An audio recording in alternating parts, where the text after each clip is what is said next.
Good morning, everyone, and welcome to Today y Mañana. I'm Alex. This is Xavier. We're very excited to have you joining us on a nice, warm morning here in Charlottesville, Virginia. Spectacular day. I love these kind of days. I think it'll be a nice day. It didn't strike me as too humid. I mean, like there's humid. It's been worse. That's right. There's humid where like it's typical Charlottesville, and then there's humid where you walk out the door and there's no air. It's like it's been replaced by water. You're like swimming to the car through the air, right? Exactly. So it's going to be a great day, a perfect day to grab your café con leche. It can be an iced café con leche. We're permitting that now. You can at least for now, until winter. Then exactly. I know you're going to scratch that out. Exactly. So you got your iced café con leche, your cozy spot, wherever's comfortable for you. You can be watching outside. You can be listening. We are on so many channels at this point. We're on Facebook. We are on LinkedIn.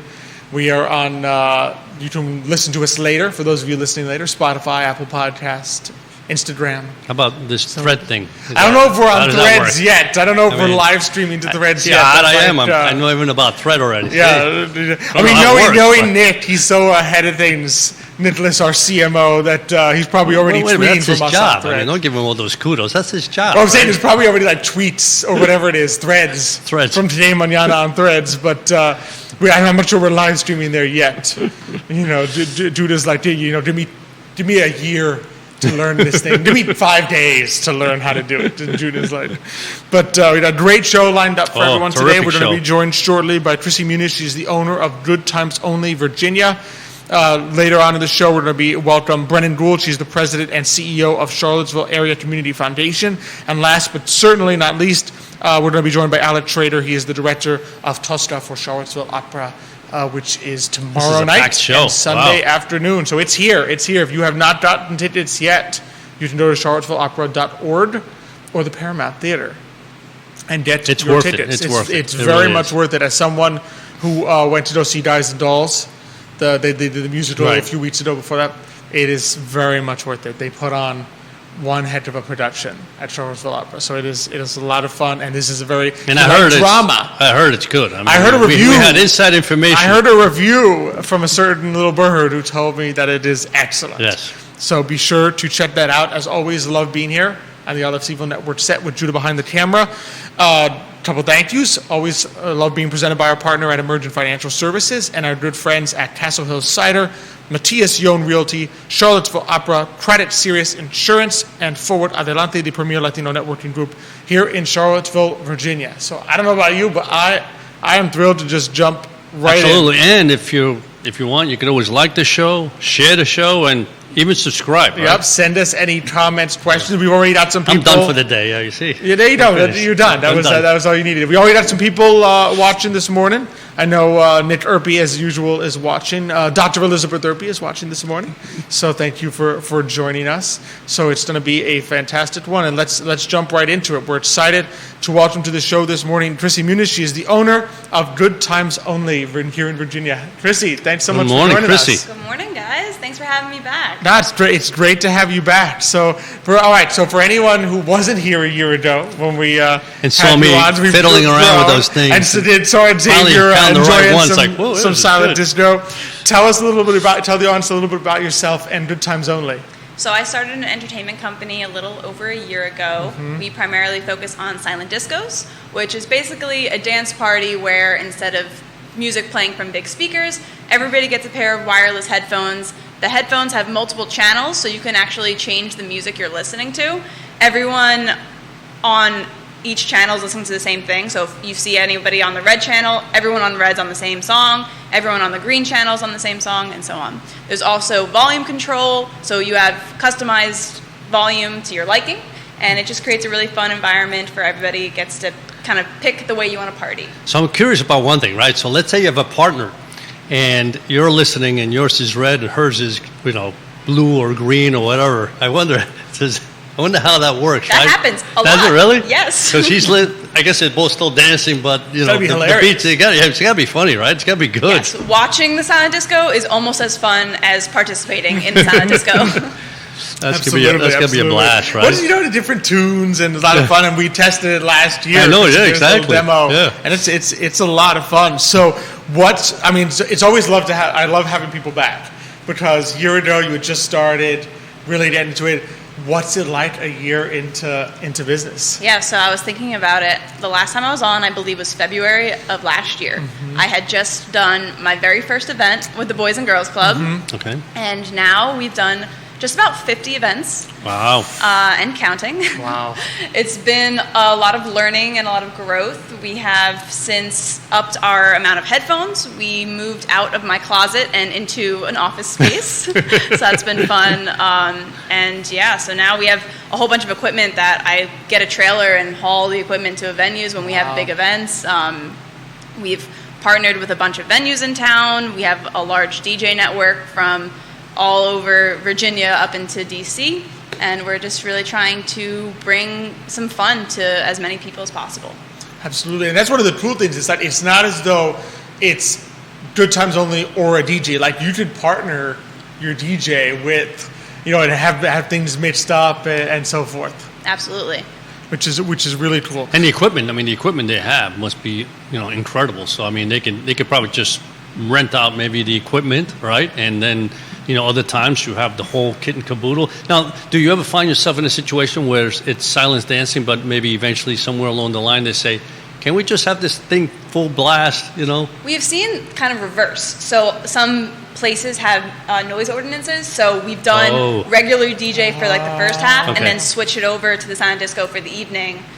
So that you can, keep the party going without disturbing the neighbors. That's very smart. That's very smart. Very clever. Yeah, that makes total sense. Pretty seamless switch for the DJs. Just one plug that goes into the speaker. You just switch it and you plug it into the silent disco transmitter, and you're silent discoing. Oh, that's awesome. That's a great so idea. What are some of the different types? Just now you've grown, you got some more. What are the different types of events, parties people can work with you on? So for our public events, we have different venue partners. So Firefly, we have a monthly residency at Firefly Restaurant. We've been at Pro Renata a handful of times, Quirk Hotel, and Pro Renata in Crozet. Okay. And yeah, we have some, we're working on some other stuff, so I'll leave that for the future. But those are our primary venues that we're working with. And then for our private events, we've done everything from birthdays, weddings, college reunions, camp things, schools, what else? I don't know, that's a handful for you. Yep, absolutely. And there's the difference, so you can do, I know there's like party rental options, but also like full... Like productions, kind of how we call it. Right, so for smaller events, if you just want us to drop off the equipment and pick it up, we offer that. But if you want a more hands-off experience where we come, we set up lighting, we bring the DJ, and we run the show, it's a hands-off experience for the host. We offer that as well, and kind of anything in between. Our packages are customizable, so if you want the DJ but no lighting, we can do that. If you want the lighting but no management, we can do that. So yeah, lots of ways to work and get a fun party going.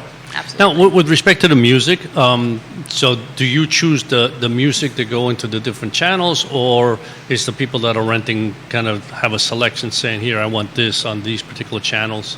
How does that work? So, again, customizable. Of course. Most people opt to use our music devices. If they want to use their personal devices and have their own music playing, they can certainly do that. Otherwise, we provide our tablets with pre-made playlists. Okay. And we kind of work with the client or the party host to see what kind of music they want on each channel, and then we create playlists for them, and that they can just plug and play. And for when we have our staff on site at the parties, and if the venue has Wi-Fi, we can actually take song requests from the guests, and that's always fun and interactive, so that people like to contribute. Oh, that's pretty cool. So they don't even have to. You kind of do away with like the person sneaking up to the DJ and being like, "Hey, can you play this song?" You can do it. Yeah, we do it on a QR code just to streamline everything. Yeah. Oh, that's pretty neat. Wow. That's great. Yeah, you can get the song request in quickly, and you don't have to even stop dancing. You can just be dancing like quickly and say, "Yeah, play this song. This is a good one." You'll hear them like, "Oh, I requested this. This is my song." Oh, that's gotta be great. A couple more shout outs. Brianna Field watching the show this morning. Virgil Velasco, gracias por encontrar, por ver, por mirar, para entender el show. Para entender el show. Exactly. It works. It all works. It all works. Thanks for joining us, Virgil. Curious for a first year, because going from like having your first event to now you've got 50 in the books.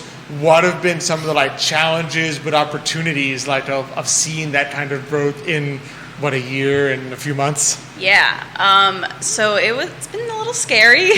I kind of just had to continuously taking leaps of faith in like the product and the service and my ability to provide the service.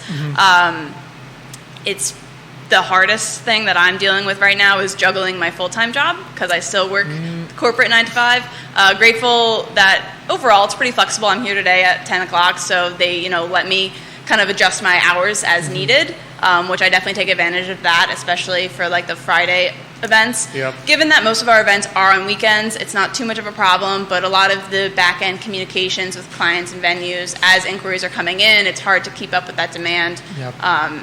Which brings me to another struggle of hiring. Yep. Trying to find people to help is hard. Finding good help is hard. We do have a couple of lovely people that help us out, passing out headphones at our events, but definitely looking to continue that team growth to help offload some of the work I'm managing. Wow. Yeah, I mean that's gotta be a full time working one full time, and then on the weekend. I mean, obviously it's something that you enjoy enormously, but Absolutely. still that's work. It's very much the amount of time I put into it is the amount I get out of it. Right. And when I'm busy at my corporate job, I can see the lacking in good times only, and I'm putting it on myself, and I'm trying to juggle it, but yeah. Yeah, and are in the like growth delegation phase. Like, okay, who can I hire? What tasks can I give them? I know. And still trying to enjoy life in the summer, especially. Exactly. Well, then I guess sometimes you also have the desire, like you want to be there also yourself because you enjoy watching it and being part of it. Yeah.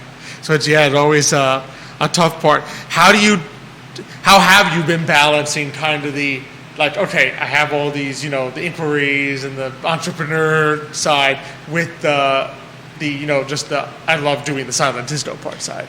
Time blocking is definitely something I rely on. So I'll wake up early if I have to, or stay up late if I have to, and just get like tasks done. And I try to chunk them up. Like I know this is going to take me an hour. All right, I'll deal with that between this time frame, and really utilizing those weekends as well. At this point, I don't really have days off, but it's worth it. And I know that it's building to something. So hopefully in the future, I won't be having to work every day. And I'm hoping to be able to, drop my corporate job at least part-time, within the next year. So maybe next year when you have me back on, there you go. We'll have a new story for you. Absolutely. That'd be great. Now, with regard to, I had a question. It went out smack right out of my head. It'll come back, I'm sure. It'll come back right before you were halfway there. You said with regard to... No, I know, and then all of a sudden it stopped. It vanished on you. Yeah. It vanished on you. But that's interesting because it's as you grow, there is that part of okay, how do I manage the different aspects of it? You remember? It came back. Okay, good. No, it's marketing. So from a marketing point of view, I mean, do you actually is it word of mouth, or do you yourself have to go out in different places and talk about what you do? I would say primarily we utilize Facebook ads for our public events, trying to sell tickets. Our private events, that's really all been organic, word of mouth, and SEO. My partner, he's very in tune with all of that marketing lingo and has helped me out on my website. We built a Richmond page and a Washington D.C. page, and so we're getting traffic there. That's a long ride to go and do parties there, I suspect. All right. It's worth it if it's a good sized party, course, and we have some DJs based in there, so they might be able to run the party without me being there, and we'll just kind of meet halfway, pass them the headphones, and they can run the party. So, Gotcha. It's really simple equipment. Really, anybody can do it. I think that's one of the beauties of it, that it's not even from the perspective of the club, the customer, like the person participating. It's super easy to use. I mean, I remember when you came last year, you hooked that thing up in a matter of seconds and got it connected, got it on here, and it was just clicking the button. Clicking the different, that part's easy. We've had kids as young as 3 years old enjoy our silent discos, and they catch on to the headphones in a second. Yeah, and they must love the fact that it lights up with a different color. And we have a bubble machine now. The kids love the bubble machine. That really adds to it. Out of curiosity, what are some of the different? Because disco obviously can have so many accoutrements to it. What are some of like the extra machines and the extras that are there? So right now we have a bunch of lighting we do our disco ball simulators, which is not a disco ball, but it gives you that same effect of that rotating light. And then we also have our rave package, which is a 5-in-1 gig bar, and that'll give you the moving heads, the lasers, the strobes, kind of more of that like party effect. And then we also have simple uplights, which you've probably seen at like weddings and stuff, where you just kind of light up the room, up the walls. Yep. And then we have our bubble machine and our haze machine. Besides our lighting, we have LED accessories. So think like glow sticks, LED foam batons. We have glow-in-the-dark cat ears, necklaces, like little accessories to kind of, get the crowd excited and give them little props to dance with. Oh, that's a lot of fun. There's a lot of different. That is fun. Yeah, absolutely. Man, so it's true when you talked about like customizing it. It can be customized like down to the T. Like, right. If you want it all big and bang, we can do that. If you just want something like affordable and fun, we can also do that. That's impressive. That really is. Yeah. I like the simulated disco ones. I was thinking to myself, like, do you disco ball, have a disco ball that you like bring to I haven't been able to figure out how to hang a disco ball in various locations, like reliably. Also, storing and transporting a 36-inch ball is a little bit difficult. So these simulators are doing the trick so far. Yeah, it's neat that you could basically have the effect of a disco ball without having to lug around and hang up a disco ball. I was saying, there's no way. How would you like hang it in all these places? But I see the pictures and I'm like, it looks like there's a disco ball there because you see the lights. That's moving. What we're going for. Absolutely. So it comes out fantastic. Lucrecio Morales, muchísimas gracias por ver. Watching the show this morning from Sombreros. Right here on the downtown mall. Always love our fans joining us. I think there's another, we got another person watching here. Oh, I think we have a question, actually. Let's see. We got a question here on the Knit Urpí Facebook page. Where are we here? Don't tell me it's from me. You could have just yelled it out. What? I know. He did. No, but he enjoys it. So Candace talks, great question. She says, what is the age range and the types of music choices that you have? So, silent discos are for all ages. Like I said, the youngest we've had was 3. I don't really ask adults their age, but one woman shared with me that she's 70 and she enjoyed our silent disco and she invited her senior center group of gals to our events as well. So really all ages. Some of our events are family friendly. Some of our events are 18 plus, 21 plus, kind of depending on the venue we're working with. But for private events, all ages. However, if you have a wedding with kids or if you have a birthday party with all ages, this is actually a great option because you're able to give a specific channel that the kids will like, a specific channel that the older folk will like, and we kind of, depending on where we're partying, we kind of adjust our types of music to tailor it to who's going to be there. Who's there? Probably the senior centers one that used the disco ball, I bet you. Yeah, we like, for our old folks, the 60s, 70s, 80s, that Motown. Oh, absolutely, yeah, exactly. Fun, yeah, all that good stuff. Yeah. Absolutely. That's great stuff, you mean. And really for one of the best parts, I think, is for a wedding perspective, I know one of the, having planned events and stuff, one of the number one things that comes out of wedding is, oh, the music was too loud, or this person was like, oh no, I liked it that loud because when I was on the dance floor, I really wanted to feel it.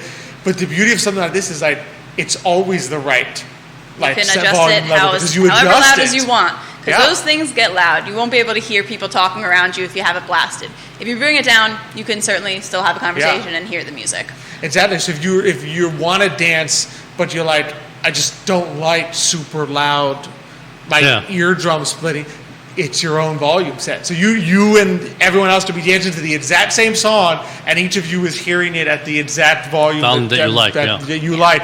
And then if you take it off and go sit at your table, you can have a complete conversation and hear nothing. People singing. Yeah. Working the events, I've gotten used to having one ear on, one ear off, so that I can still, conversate and pass out the headphones and do what I need to do. And so you can hear what it sounds like with everyone dancing. Absolutely. I think one of our guests also said it also solves the problem of who sits too close to the speakers at the wedding. So good point. Johnny Ornelas, muchísimas gracias. He's sharing the show. He listened to Xavier say like and share, and the great man that he is, he shared it. Owner of El Mariachi on Zion's Crossroads, joining us. So Krissy, this has been absolutely fantastic. I love learning more. I feel like every time you come back, I'm like, oh wow, there's so much more that we can do. So most important question probably for people who have been watching this and like, okay, I need to either go to one of these events. What are some of the upcoming events, and where can people get in touch? All right, so this month we actually have 4 public events. Awesome. So hopefully you're able to make it to one of them. Tomorrow, Friday, we'll be at Cork Hotel from 8 to 11. Nice. Saturday, we'll be at Zocalo from 10:30 to 1:30 in the morning for our late night partiers. And then the 28th, we'll be at Pro Renata. That's our family-friendly event, so grab your kids and head out over there from 5:30 to 11. And then the 29th, which is a Saturday, we'll be at Firefly. That one's 18 up.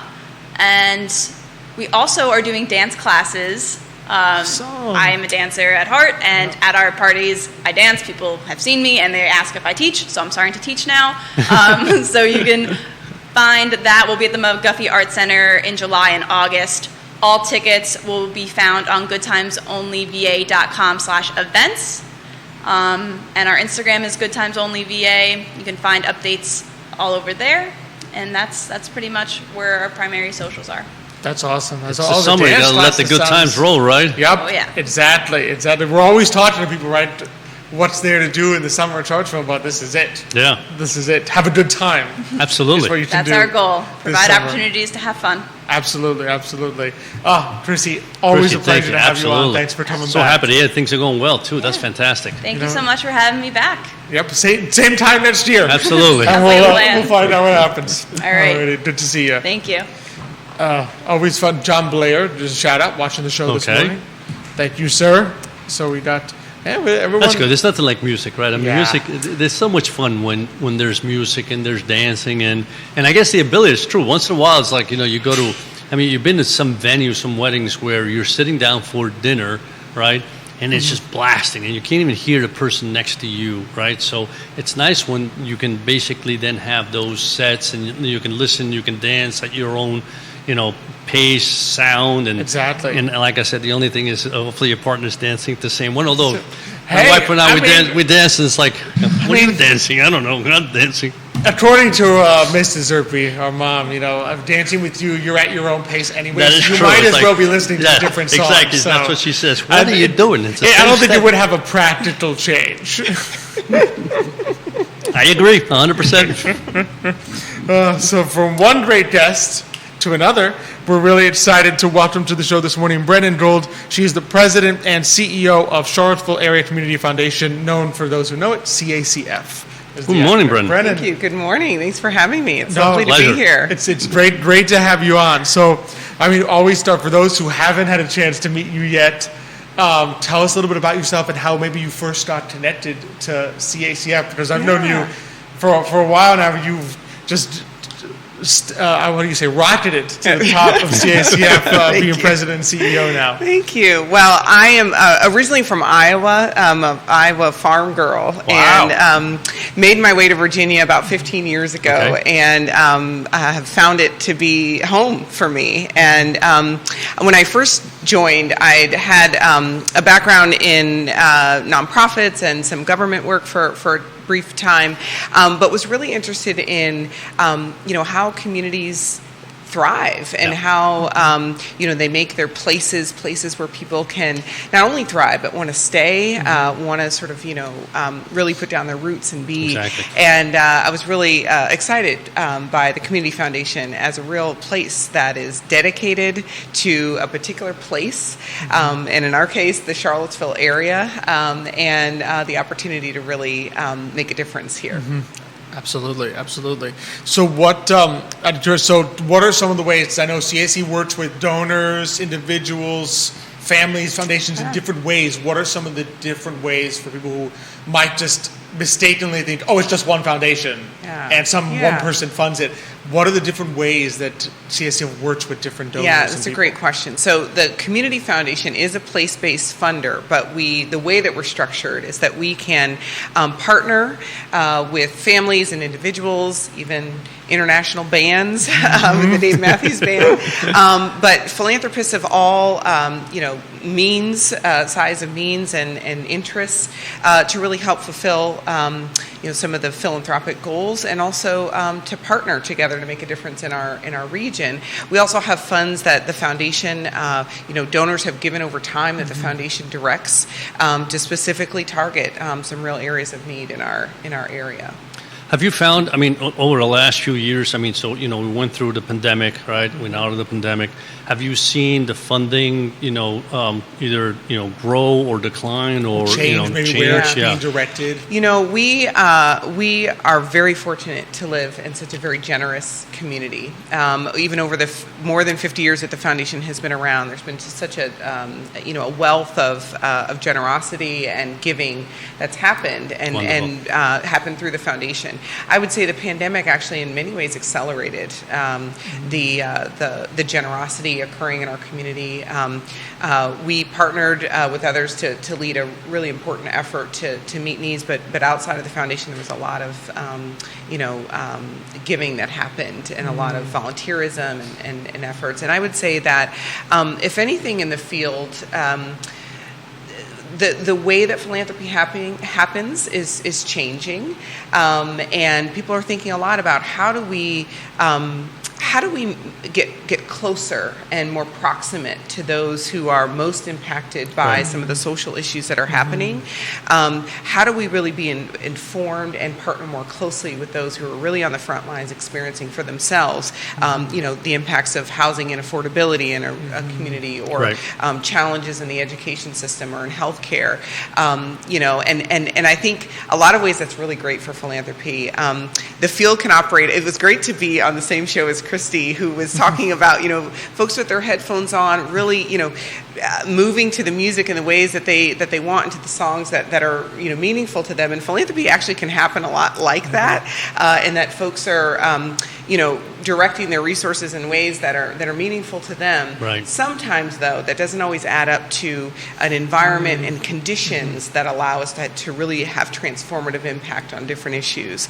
And one of the ways that the foundation is really trying to position ourselves, along with many other partners, is really a catalyst for greater alignment, greater connection, greater understanding about some of the issues and some of the ways in which they are playing out in our community and affecting different communities, so that we can have a more lasting and deeper impact as a whole. Because I think the story is critical. In other words, when in the philanthropy space, I think the ability to tell the story of this is where the funds are going, and this is the result, and sometimes finding somebody to say, yes, I received the funding from CICF or whatever it may be, right, and say, here's how it helped me. I think those things are very they help enormously to improve that, because sometimes you always hear philanthropy, but it's like, okay, so where's the money going, right? Yeah. And so when it is a local and it's community, to be able to say,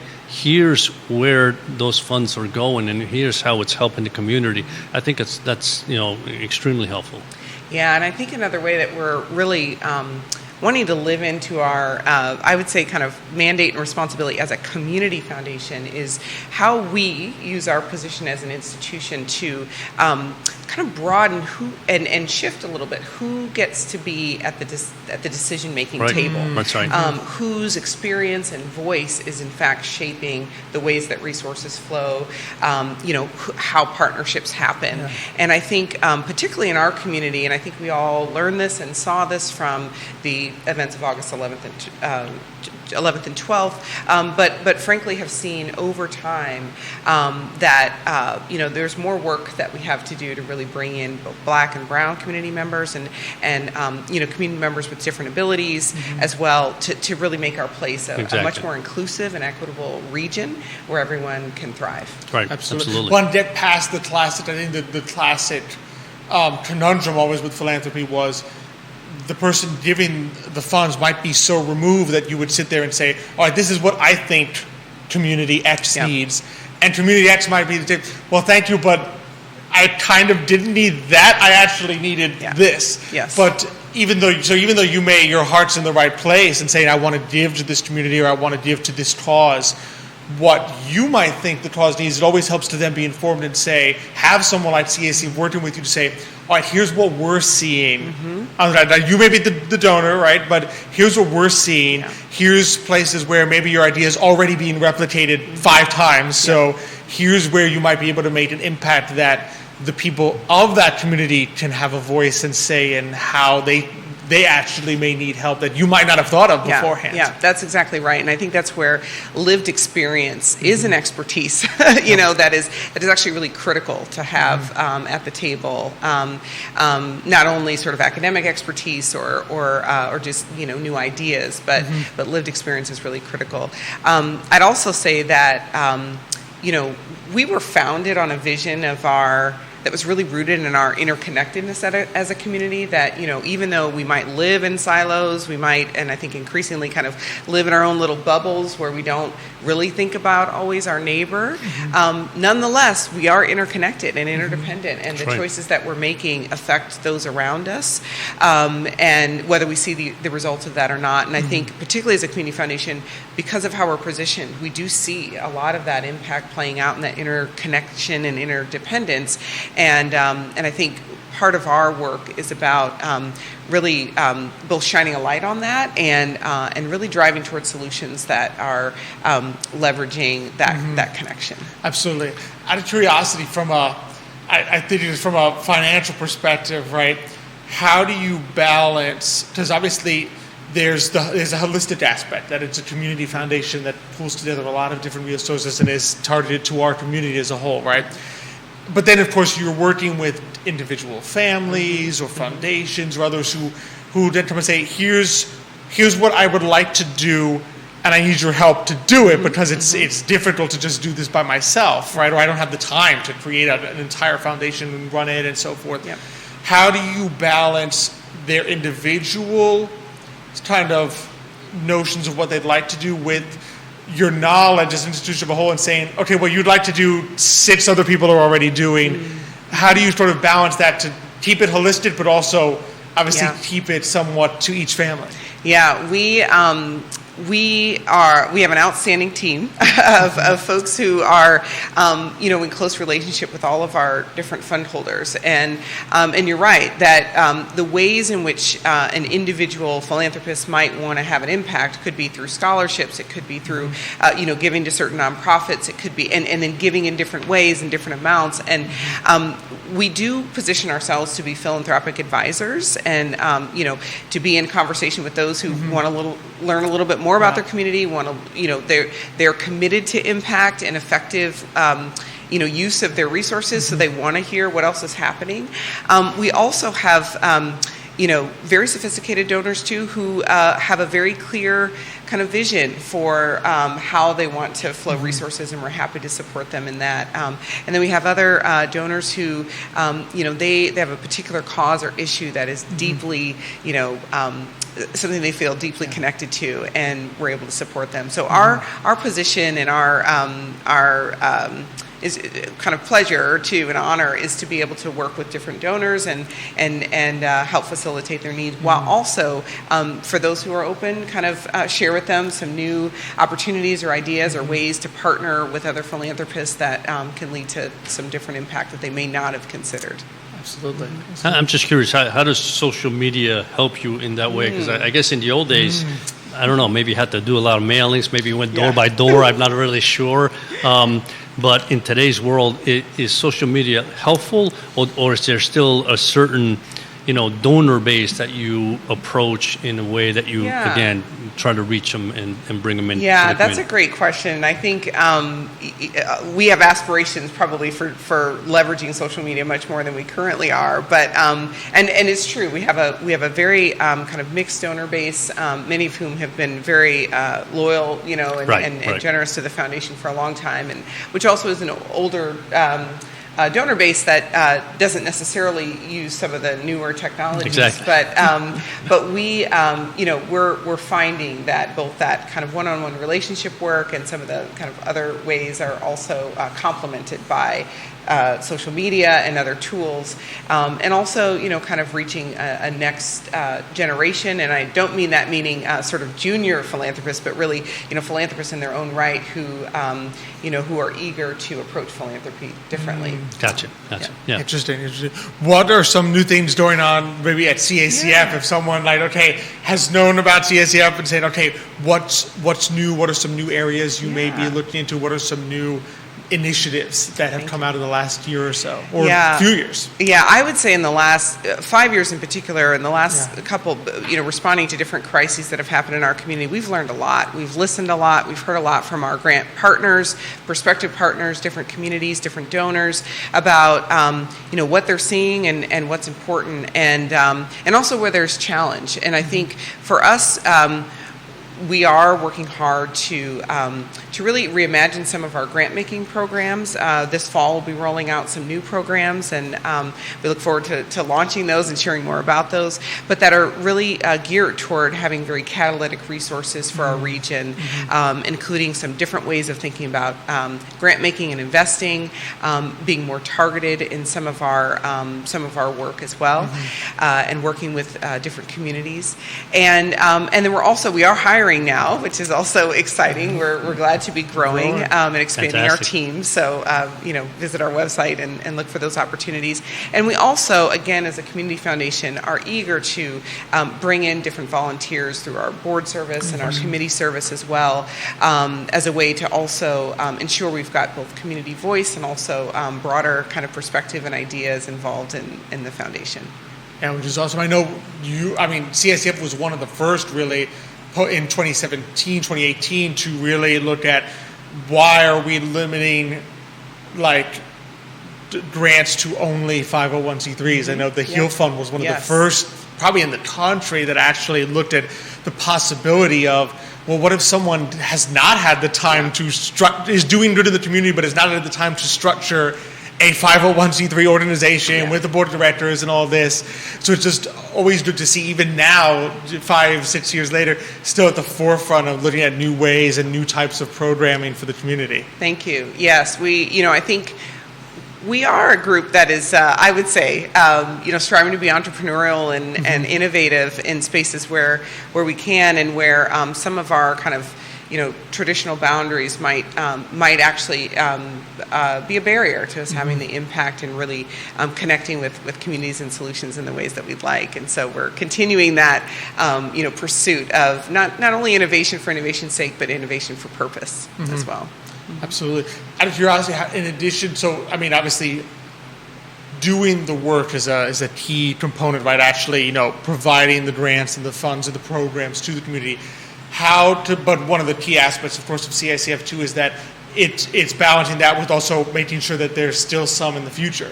How do you talk to donors about, what part of my legacy do I want to have an immediate impact, and what part do I want to make sure is having an impact 10, 20, 50 years from now? How do you kind of balance that conversation? Yeah, and I think people are in different places around perpetuity and legacy and sort of putting resources in action today and really addressing in a major way an issue today versus sort of waiting till later, and I think that kind of balance of urgency, but also legacy and kind of preserving resource is a really important one, where people come out in different places. And I think as a foundation, we are equipped and open to kind of balancing that with different folks as they feel about it. I think increasingly, and I'm seeing this in the field, there is a call for more urgent action, though, and I think there's a pacing of deploying resources in smart and catalytic ways, with the right partners, the right experience around the table, the right kind of design of solutions to really get at turning the corner on some of what has felt like really intractable issues, but at times can really be because the resources aren't flowing in the ways that that they really need to be to get to really making a difference.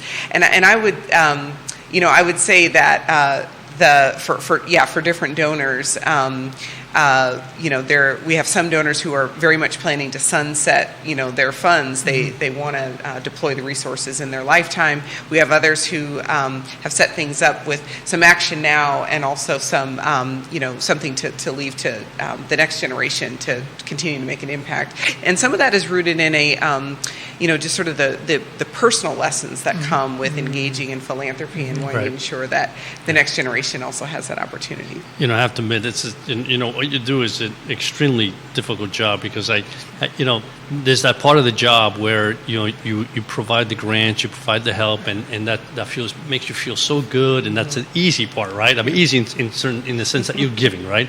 Yeah. But then from the other side, it's like you have to collect in order to be able to give, and that part I know has to, you got to wear two hats, right? Yeah. And you have to work with so many different personalities, and as you mentioned, it's every single year it's a new year, and you have to reach out, explain why you're doing this, explain where the funds are going, and so it's got to be a difficult job that you do. I have to admit, At times difficult, but definitely very rewarding. And I think, when we, to your point earlier, when we hear stories of, individuals who have engaged with something that we've, supported or one of our fund holders has supported, and the difference that it's made, it's really all worth it for sure. Exactly. Yeah. Absolutely. So, Brennan, always so great to talk to you. Absolutely. I always learn so much, and always get inspired when talking to you. It's been this way for as long as I've known you. So to be sure, where can people learn more about the foundation and support its efforts? Yeah, thank you. So our website is the place to go. It's www.cacfonline.org. We do have a Facebook page. It's probably not as active as some other folks, but that is one place. And we just and reach out to our team. We're happy to engage with folks and definitely look forward to involving as many people as we can. Mm-hmm. Absolutely. Well, thank you. We need more Brennans in our life. Absolutely. But we're glad that you were here and in Charlottesville particularly. Thank you. So thank you so much for all you do. All right.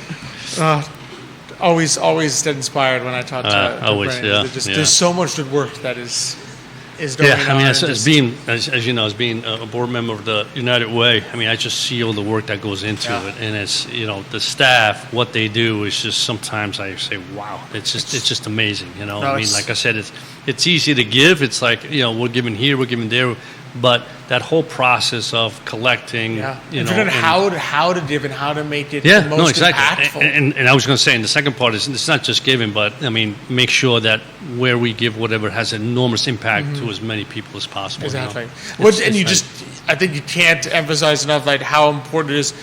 It's as someone who's started a nonprofit, it's a lot of work to, even if you were charitably inclined to say, I'm going to do this all by myself. And it's so great to say, I can do a donor-advised fund. And CACF will take care of a lot of that administrative heavy work for you. Exactly. And also provide you their expertise to say, all right, here's a way that your cause you can impact a cause you care about in the most efficient way or the best way or a better way that you might not have thought of before. So it's just really great. Fantastic to have them in our area. Absolutely. And caring about the area. Yes. Is key. Maggie Forniker, watching this morning. Thank you so much for joining us, Maggie. And so last but certainly not least, as we've been excited about this for a while, we are very happy to welcome to Today Mañana this morning Alek Shrader. He is the director of Tosca, that is playing for Charlottesville Opera this very weekend on tomorrow and Sunday. So, Alek, thanks so much for coming on this morning. Welcome. Pleasure. Thank you for having me. No, it was fantastic. We had your wife on last week, Daniela. And so now even though she didn't sing for us, I mean, Yeah. Just kidding. And we get you on this week, so it's great to have you here. For those who have never met you before, don't follow you, tell us maybe a little bit about yourself and maybe what was your first foray into opera. So I was born into opera. My parents are both former opera singers, and then they became opera teachers, music administrators on the academic level, and so I grew up with it. I was a theater brat. I was going to rehearsals and camping out under dressing room tables and stuff like that. And so I have the advantage, I would say, of feeling like opera is a very natural part of life, of childhood, which I don't think is typical necessarily. But I would recommend it. Yeah, I would recommend it very much. So then, finally, we all go through a rebellious stage, and I had sworn that I would make my own path and do anything but opera. And so, I had my rock band. I was going to be a high school choir teacher. That was my big dream, and finally gave in to the family business and dedicated myself to singing, to performing. And so I've been doing that for about 20 years. And then I started directing as an alternate creative outlet. And, since then, honestly, since the pandemic shut down the opera industry completely, I've been sort of exploring, shall we call it, side hustles, which are fulfilling in ways that I hadn't predicted. And so going forward, I'm trying to do many different forms of opera, but all within the umbrella art form of opera. Interesting. Just out of curiosity, so what was the very first opera that you directed? The very first one I directed was Dido and Aeneas by Purcell. Okay. Yeah. Okay. Yeah. Yeah. Oldie but a goodie. One. That's right. Yes. Yeah. A dramatic one. Definitely. And it's very short, so there's that. As opposed to some of the Wagners, which are very long. Yeah. Out of curiosity, how did you get connected first with Charlottesville Opera? So my wife, whom you met, went to LSU with Leanne, who is the general director of Charlottesville Opera. Okay. And so we've known each other for a while, and she heard that I was starting to direct and just reached out, and our schedules worked out, and I was very grateful and happy to get the chance to come here for Tosca. Yeah. What's it like to direct something like a production on the scale of Tosca? Yeah. It's definitely the biggest production that I've directed. It's the biggest, sort of the grandest scale opera that I've directed. It's not unlike the other shows. You learn how to put a show together, and then it's just a matter of size. It's got the same pieces, but they're bigger and more. And so I'm first of all, I couldn't have done it without my cast. Especially our two male leads, Adam Deagle and Todd Thomas. They are like seasoned veterans, especially in these roles. So they brought a lot of experience to the table, which I didn't have. I never performed anything in this piece as a singer, and so I'm new to the piece. Of course, we all know. I don't know. I know the opera Tosca. I know of it, and now I'm in it. I'm leading the ship, and like I said, if those two guys hadn't helped me, here's what usually happens. Some stage experience, some boots on the ground type of experience.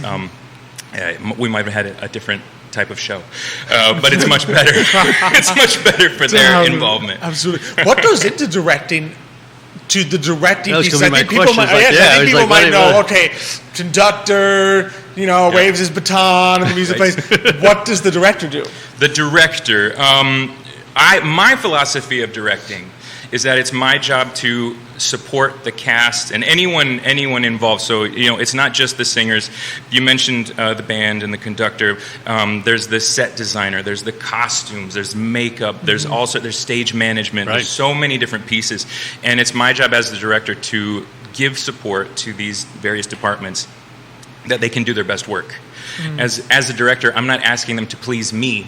Yes, I might have a concept. I might have like a collaborative first step that I want to start the conversation, but as a director, I want to make sure that everyone is able to do their best work, and I accept what they give me, and we work on that collaboratively. There are some directors, I've worked with directors who insist that they get what they want, what's in their head, what's in their vision. It's so important to them, and I respect that. But for this production, we're very traditional. I went back to the book, I went back to the score and what Puccini wrote, not only in the music but in the stage directions. And so we're, a lot of the work has already been done. It's already written. I just want to maintain what was sort of originally intended. Make sure that our modern sentiments are at least acknowledged, because this was 123 years ago that it was composed, and it takes place 100 years before that. So with all these different sort of points of view in history, including 2023. How can we make that all gel and tell a story that still resonates with the modern audience? And so it's my job to get everyone on the same page and then help them do their best work. Okay, so that's how, I mean, that in itself is a challenge, because there's one thing reading something that Puccini wrote and said, okay, let's go with it. But now, like you said, I mean, that's took place 200 years ago. He wrote over 100 years ago. And like you have to say, I want to attract a different crowd, right? And it's like, how do I make that work today? And that takes some talent. That's why sometimes, frequently, directors will have sort of a wild new take on an old thing. They're trying to revamp it, trying to, build it from the ground up. And that works a lot of the time. But for Puccini, for Verismo opera, I don't personally think that's necessary. I think it's interesting as sort of an experiment, but I also think that there's something that makes this opera great. Yeah. There's something that has stood the test of time, and we don't need to mess with it that much. So in fact, let's strip away the idea of altering it, of tweaking it. Let's actually go back to the basics and see how far we can get before we arrive at a necessary change. Exactly. Yeah, which is, and sometimes I feel like in today's world that could be the most refreshing thing, because sometimes you will see, I'll watch some of the, the Met operas that they put on the stream. You see so many, excuse me, I lost my voice there for a moment. You see so many updated versions and changes, or I saw Faust as a nuclear scientist and so forth, right? That at a certain point, what can be new and refreshing to say, oh, so this is how it might have looked when Puccini first performed it. Exactly, and I know it's important to me to address new audiences. So just imagine for a second that you've never seen an original version of an opera. Your first experience is this updated, new, weird, modern take on the opera. Well, that's your first impression. That's what you think the opera is, but that's not what it is. That's not for the director. The director theoretically has come from the old school and they have a new take. But for new audiences, that new take is their first take. Right. Yep. And so I think it's actually oftentimes a disservice to new audiences to have their first experience be this evolution of the original. Yeah. Well, it's like a Shakespeare play, right? I mean, most of the time you go see a Shakespeare play, you see how it was.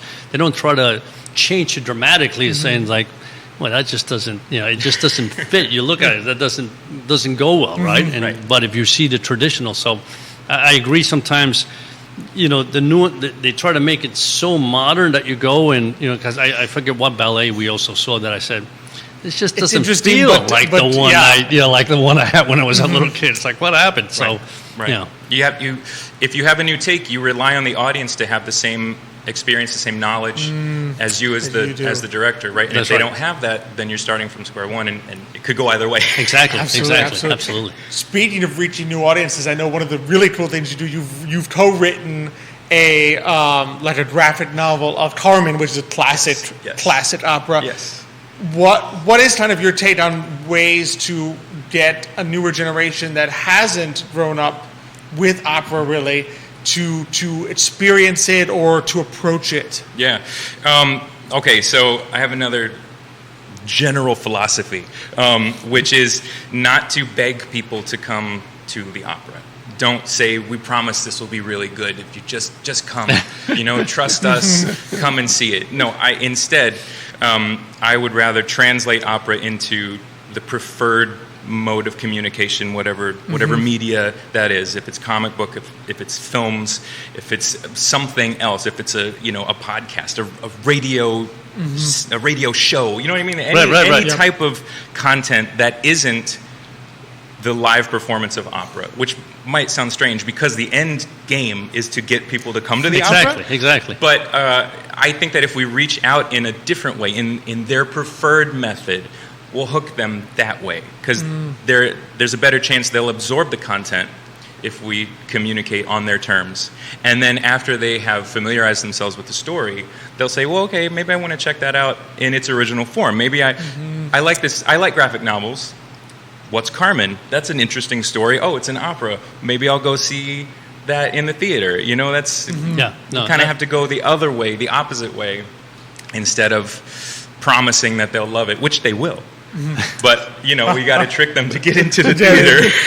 That makes a lot of sense because you grew up with opera. I grew up because of my parents. I grew up with opera, right? But how many children is like their parents didn't know anything about opera, maybe didn't like it, and therefore they never were they never had the opportunity to experience it, right? That's right. So that's what you want. In other words, listen, there's going to be people that don't like it, sure, right? There's people that don't like classical music, and there's other people that just love it, right? But what you want to do is introduce them to that so that they see it and they can say, oh yeah, maybe I'll take a shot and go there. And maybe in the end they say, didn't like it, but at the end there may be others like, wow, that's right. this is really good, right? That's right. So it reminds me of when Lord of the Rings movies came out in 2001. The book sales spiked, right. And if you had just begged middle school kids, read this 900-page, 3-volume novel called The Lord of the Rings, right. that's split up in different sections, and it's not told in chronological order, they would have been like, no, thank you. I'm not reading some 1920s guy version. Right.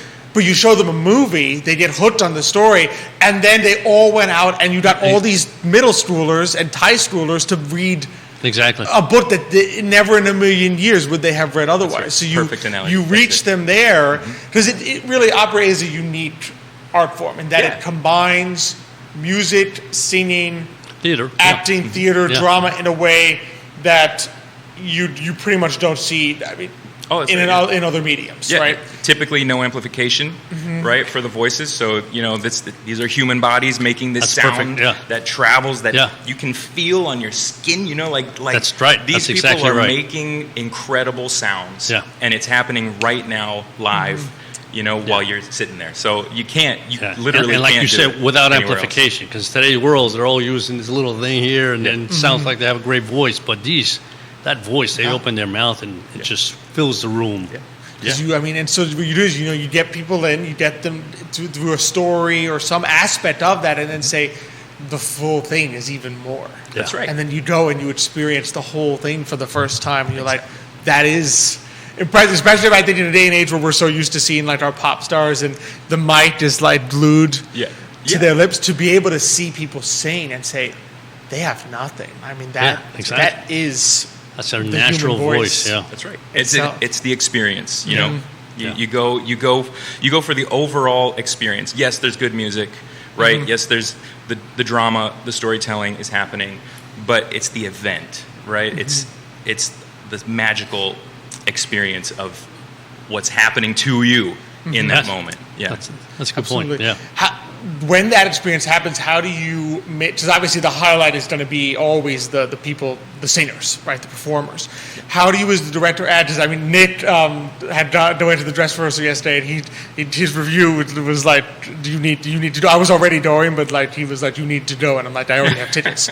And he said one of the things that most impressed him was the lighting, just how the drama of it and how it would change. How do you kind of balance those accoutrements, those things you add to really highlight maybe certain points or story, with letting the performers kind of shine? Sure. So we have a lighting designer, Barry Steele. He's doing lights. He's also doing projections, because so we're at the Paramount, and the depth of the stage is not ideal for opera, especially an opera like Tosca, which is big.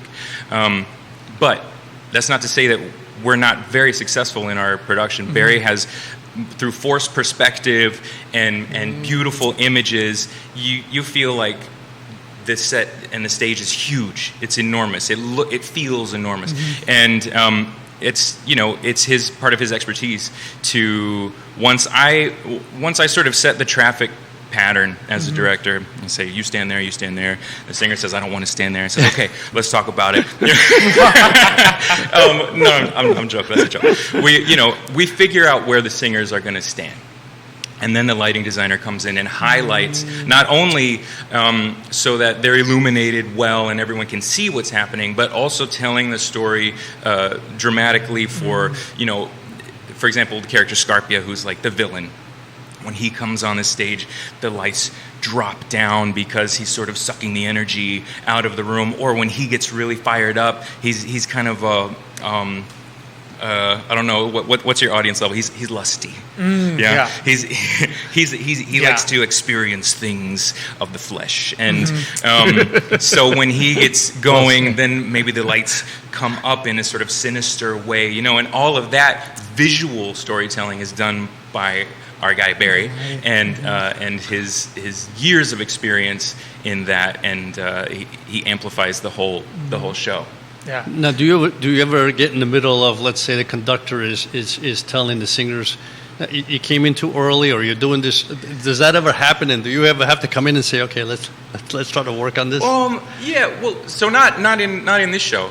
There have been some sort of crossroads where what's happening on stage, the physical movement, needs to be coordinated with the music. So either we ask the music to wait until we do this dramatic beat, or in fact we listen to the music and so we hurry up the physicality of what's happening. So it's always absolutely in tandem. We're on the same ship, we're on the same train. Because once you start, you don't want to stop. And Brian Damaris, our conductor, has just been a breeze, a joy to work with. We have not had any sort of, across the board, we have not had creative differences, and I think that's really special. Yeah. I think you always risk, you bring a lot of chefs in the kitchen, you don't know what's going to happen, but we've gotten along really, really well. Should be fine, I think. And we're telling the same story musically and on the stage, which is fantastic. Yeah. That's amazing. Yeah, it's Nick let me know he was particularly impressed. There's a torture scene, I don't want to spoil too much who's torture, but torture and Vicidarte were particularly impressive. He was telling me also he felt like he really was there, like in Castel Sant'Angelo and these key places that where parts of the opera take place. He was definitely feeling with the projection that he was there, which is a great aspect of it. We want people to forget they're watching an opera, which is weird because people are singing, right? That's not a natural thing. People don't start singing. We watch a movie, nobody's like bursts into song, or if they do, it's really strange, right? But eventually, we want people to forget that these characters are singing, and draw you into those locations, to the drama of what's happening, to the sympathetic experience of the characters. Yeah, so that's great. It's a great thing. It's just and I've loved talking with you and just learning what goes into that. It's just you see this fantastic performance on stage, and you have to sort of step back and realize how many moving parts and great talent and a lot of effort goes into making it happen. And so we appreciate you're coming here and helping make it happen. Yeah, I'm happy to be here. I'm happy. So before we let you go, so Tosca, obviously tomorrow evening at 7:30 p.m. So Friday the 14th, 7:30 p.m. Sunday the 16th, 2 p.m. You can still get tickets. CharlottesvilleOpera.org, theparamount.net. Would really encourage you to do that, because you never know. I mean, they might all be gone. They might all be done in the next 24 hours, or if this interview might have sold them all out. Yes. So, but where can people find out more about you and follow you? I'm not so active. I'm on Twitter. I'm on Instagram. It's just, my name is my handle. You have to spell it right. ALEKSHRADER. And I'll post something. I don't know. I guess I'm a private guy. I don't know. I'm kind of disappointed in the way Twitter went. It used to be my thing. But, we'll find something else. Yeah. Absolutely. So I would trade. Would you follow you? Where will you be next? Out of curiosity. What's next? Next, we'll be in San Francisco for a while, and we bop around. As the gigs arrive, we live nomadically. There you go. The life of opera. Yeah. The life of opera. Well, Alek, it's been an absolute pleasure. Thank you so much. Thanks so much for coming out today. It's been a lot of fun. It's been so great. And educational. Yep. Love it. Love it. So this has been a fantastic show. Always. It always is. Sydney Chatalos, thanks for watching this morning. Noe Jimenez says, kind regards, saludos cordiales. So we got thanks for everyone for really the comments, the questions today. Really appreciate it. I appreciate being here with you. Same here. It's always a pleasure. Next week, we will be missing Xavier, but Michael will be on with me. Michael will be joining me. We're We're going to interview Mark Cruz from Toad Shop, SHOPPE, as well as Anahi Hernandez from Anahi Beauty is going to be joining us. So some great entrepreneurs from the community coming on here, and we'll be interviewing them as always here on Today Mañana. Always appreciate Judah behind the camera, making it all work out. The I Love CVille Network set. Of course, our great partners, Charlottesville Opera, Credit Serious Insurance, Matthias Realty, Castle Hill Cider, Forward, Adelante, presented by Emergent Financial Services. Thanks, Xavier, for just to think, being here. so Judah's in charge of sound, lighting, video, the magic hand that comes behind. He's our director, basically. Director, exactly. He's the director of this highly dramatic opera without singing. Thank goodness. Thank goodness. Yeah, no, we wouldn't. I'm not sure we would have the viewership we do if you and I sang. I don't think so either. But always appreciate all the work that goes into this behind the scenes. Nicholas Urpí for getting us all our fantastic Yes, guests. absolutely. And be sure to check out Charlottesville Opera, Tosca, 14th and 16th this weekend. It will be a lot of fun. It's going to be great. And looking forward to seeing you all next week. Thanks again for the questions, comments. Be sure to like and share. Send us any people you think we should interview. There's so many great entrepreneurs in our community. Let us know, and we will have them on. We will feature them. Looking forward to seeing all of you next week. But until that time, as we like to close it out on the show, hasta mañana.